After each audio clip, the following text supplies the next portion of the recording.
Good morning everyone. Welcome back to our online class again.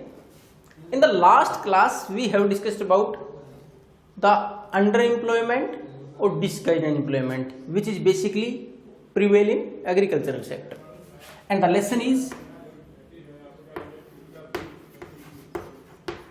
sectors of the Indian economy.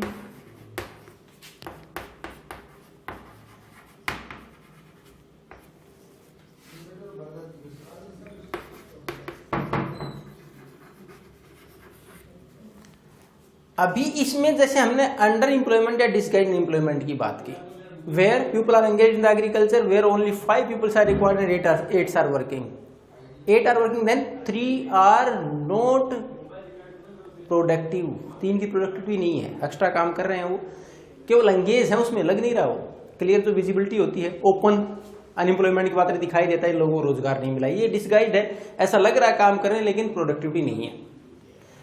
अब हमारे पास एक ये चीज आती है कि how we can increase the employment, रोजगार बढ़ाएं कैसे। तो इसमें आपने एग्जांपल जो देखा था उसमें लक्ष्मी का, उसमें क्या था कि उसके पास जमीन है, उसमें इरिगेशन की फैसिलिटीज नहीं है, तो हम सबसे पहले इसी को टारगेट करें, भारत में एग्रीकल्चरल लैंड है जहां इरिगेशन फैसिलिटीज नहीं है, तो उसमें या तो उसी को cheap loan can be provided to her to establish a well और फॉर द पंप सेट, क्या तो उसी को लोन प्रोवाइड करा दें या गवर्नमेंट इरिगेशन की फैसिलिटीज बढ़ा दे। अब उसमें क्या होगा कि जैसे वो एक फसल केवल खरीफ की फसल ले पा रही थी, बारिश के ऊपर डिपेंड थी, अब she can grow another crop of rabi season, it may be wheat and which can provide employment to other persons. उतनी जमीन में हो सकता है 2 लोगों को रोजगार और मिल जाए, प्रोडक्शन बढ़ेगा, उसमें सोइंग में, हार्वेस्टिंग में, वीडिंग में और वाटरिंग में और रोजगार बढ़ जाएगा, कम से कम परिवार के 2 लोग और एंगेज हो जाएंगे। अब केवल ये उसी की लक्ष्मी की प्रॉब्लम तो नहीं है, it is the problem of most of the India, Bharat के बहुत सारे इलाकों की प्रॉब्लम है। Then we can construct a dam and provide irrigation facilities through canals, बांध बनाए, नहरों से पानी प्रोवाइड करा दें, तो इतनी बड़ी सॉल्यूशन, कितने बड़ी पॉपुलेशन की सॉल्यूशन हो सकती है एम्प्लॉयमेंट की सोल्व। अब उससे एक चीज और है कि जैसे ही प्रोडक्शन बढ़ेगा, ओवर प्रोडक्शन जब होगा तो किस चीज की रिक्वायरमेंट होगी, we need a market to sell. जब हमारे पास प्रोडक्शन ज्यादा है, मार्केट की जरूरत होगी, उस मार्केट तक अच्छे रोड बनाए जाए, तो वहां again employment is generated. Then after transportation facilities will increase, कि वहां तक सामान ट्रांसफर करने के लिए ट्रांसपोर्टेशन की फैसिलिटीज चाहिए, अगेन एम्प्लॉयमेंट इज जनरेटेड और इंक्रीज्ड। फिर अगर ज्यादा है स्टोरेज की फैसिलिटीज आ जाए, अगेन एम्प्लॉयमेंट जनरेटेड, स्टोरेज की फैसिलिटीज मिल जाए। अब उसके साथ साथ इतनी सारी चीजें, केवल उसको पानी की जरूरत है, खेत में केवल पानी से ही सारा प्रोडक्शन थोड़े हो जाता है, उसके साथ chemical fertilizers, insecticides, pesticides, modern machinery, high yielding variety of seeds, इतनी सारी चीजें चाहिए। इतनी सारी चीजें एक छोटा फार्मर अपने आप से अरेंज नहीं कर सकता, उसको लोन लेना पड़ता मनी लेंडर से, और they charge high interest rate, ज्यादा इंटरेस्ट रेट चार्ज करते हैं, तो क्यों ना चीप इंटरेस्ट रेट के लिए बैंक और कोऑपरेटिव्स की सुविधाएं दे दी जाएं, फिर एम्प्लॉयमेंट जनरेट हो गया। अब एक चीज और हो सकती है, जिन इलाकों में जो प्रोडक्शन होता है उसके आधार पर जो इंडस्ट्रीज चल सकती हैं, दो industries can be established in the rural areas, गांव के आसपास के इलाके में।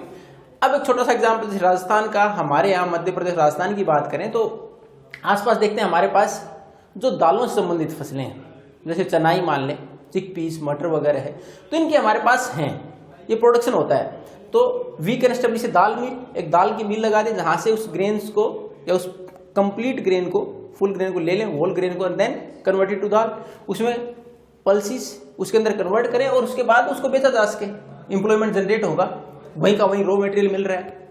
उसके बाद अगर किसानों के पास प्रोडक्शन ज्यादा, स्टोरेज की फैसिलिटीज मैंने पहले बता प्रोवाइड कराएं, एम्प्लॉयमेंट जनरेट होगा।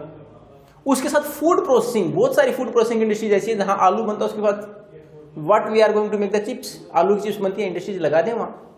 यानी जो बेसिक हमारे पास फूड आइटम्स है which are grown in the agricultural areas, उसके आसपास से फूड प्रोसेसिंग, जो उसके आसपास से बनने वाली चीजें, वो फैक्ट्रीज वहां एस्टैब्लिश की जा सकती हैं, लोगों को एम्प्लॉयमेंट दिया जा सकता है। ये तो एग्रीकल्चर सेक्टर। अब अगर हम बात करें तो एजुकेशनल फैसिलिटीज, अब हमारे यहाँ जो टोटल पॉपुलेशन में बच्चे जो स्कूल गोइंग चिल्ड्रन है, उनमें से केवल 2/3, लगभग केवल 2/3 बच्चे स्कूल जा पा रहे हैं।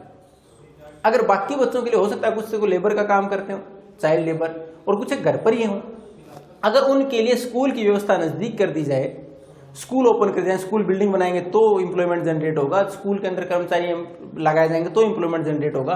तो उसमें लगभग एक स्टडी के अनुसार 20 लाख रोजगार उत्पन्न किए जा सकते हैं। फिर एक सेक्टर और टारगेट किया हमने कि एम्प्लॉयमेंट और कहाँ जनरेट हो सकता है। तो एम्प्लॉयमेंट और जनरेट करने के लिए हर एरिया में कुछ ना कुछ कैपेसिटी होती है टू डेवलप टूरिज्म, कि कुछ ना कुछ तो हर एरिया कुछ विशेषताएं, कहीं क्राफ्ट ज्यादा अच्छा हो सकता है, कहीं हमारे पास हिल स्टेशन हो सकते हैं, कहीं हमारे पास मोन्यूमेंट्स है, जैसे राजस्थान की बात करें पुरानी स्मारकें हैं। तो फिर हमारे पास नॉर्थ ईस्ट के स्टेट्स की बात करें, द सीनिक ब्यूटी जो पहाड़ी इलाका है, तो उसके अनुसार हम टूरिज्म डेवलप करने का प्रयास करें। और उसमें भी हमारी गवर्नमेंट के एक एस्टिमेट के अनुसार we can create nearly about 35 lakh jobs. अब हमने माना कि ये सारी चीजें तो these are long term measures, ये तो लंबे समय के मेजर्स हैं, ये एक साथ तो नहीं हो सकता एक दिन में स्कूल की बिल्डिंग खड़ी कर दें या इतने सारे लोगों को एक साथ बना दें या फिर टूरिज्म को एक दिन में डेवलप किया जा सके। ये सारे लॉन्ग टर्म मेजर्स हैं, तो क्यों एक इमीडिएट इफेक्ट और आराम देने के लिए अगर हम क्या कर सकते हैं, तो हमारी गवर्नमेंट ने एक स्कीम चालू की मनरेगा। हमने 9th क्लास में पढ़ी थी, Mahatma Gandhi national rural employment guarantee act 2005 में इसको पास किया, 2006 में इंप्लीमेंट कर दिया गया। अब उसमें क्या है, कुछ विशेषताएं दे रखी हैं उसकी। 100 days assured employment is provided specially in rural areas, 100 दिन का रोजगार। Then after 1/3 jobs are reserve for women, की 1/3 महिलाओं के लिए। उसके बाद if you are not going to get the job in MNREGA and you have enrolled yourself, आपने इनरोल कराया, जॉब नहीं मिला, then unemployment allowance will be provided, unemployment allowance दिया जाएगा।